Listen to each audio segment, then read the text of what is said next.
In the indictment and also during court hearings, the prosecution made false statements about what I did. I ran for committeeperson in 2024 and was successful that time around. I've really been determined to not just do the minimum of that role, but to actually build a really strong organization and to use it as a platform to advocate for the issues that I'm really passionate about and my community is supportive of. My father was a state legislator in Missouri. He eventually became Speaker of the House, and he was indicted by the Nixon era DOJ on corruption charges. And so I went through the trauma at a young age of going through my father's trial and his eventual conviction. So, you know, until Trump weaponized the DOJ against its political enemies, I still had, despite what happened to my father many years ago, I still had a favorable impression of the U.S. Attorney's Office. So you're doing the Jericho walk. How many vehicles do you remember coming through? Like, from what I understand, the Broadview police were having you guys park so that the cars could come through, right? Do you remember how many times that happened? I would estimate once every 5 to 10 minutes. Every time a car did need to get through, we cleared a path. And the Broadview Police Department was there to help make sure they passed through. As the ICE vehicle turned into the crowd, I was just stunned and alarmed that he was driving through the protesters. When you see injustice, when you're witnessing injustice, and when you see people in danger or at risk of being harmed, you have to take action. You do not want to be a bystander.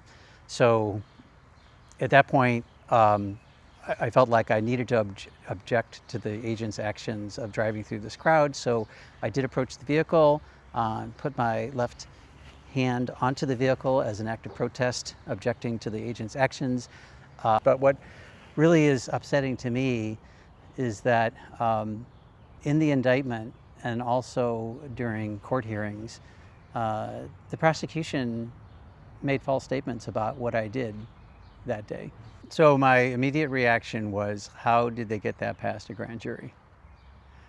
It was such a bogus, ridiculous, over-the-top kind of charge. I just was incredulous that there could be this conspiracy charge, and of course there was no advanced planning. I guess it was sort of satisfying that the government eventually admitted it was a spontaneous conspiracy. We didn't even really meet.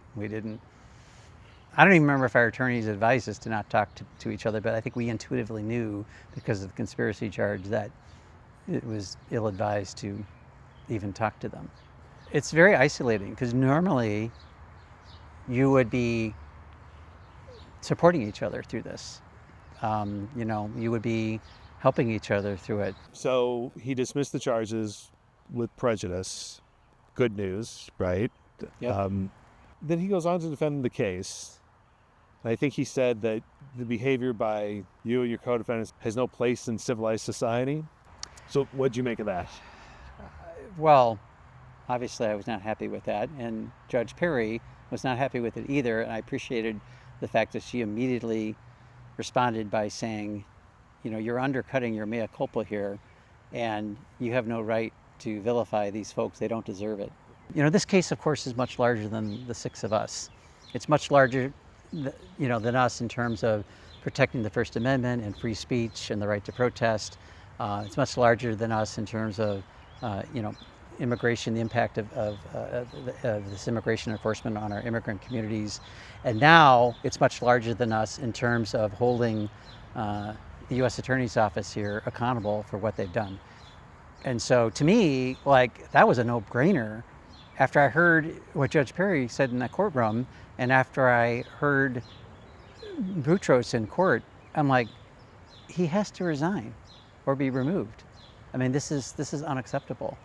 And you know, I repeated that today, and I will continue to call for his resignation until we get some level of accountability for what's happened.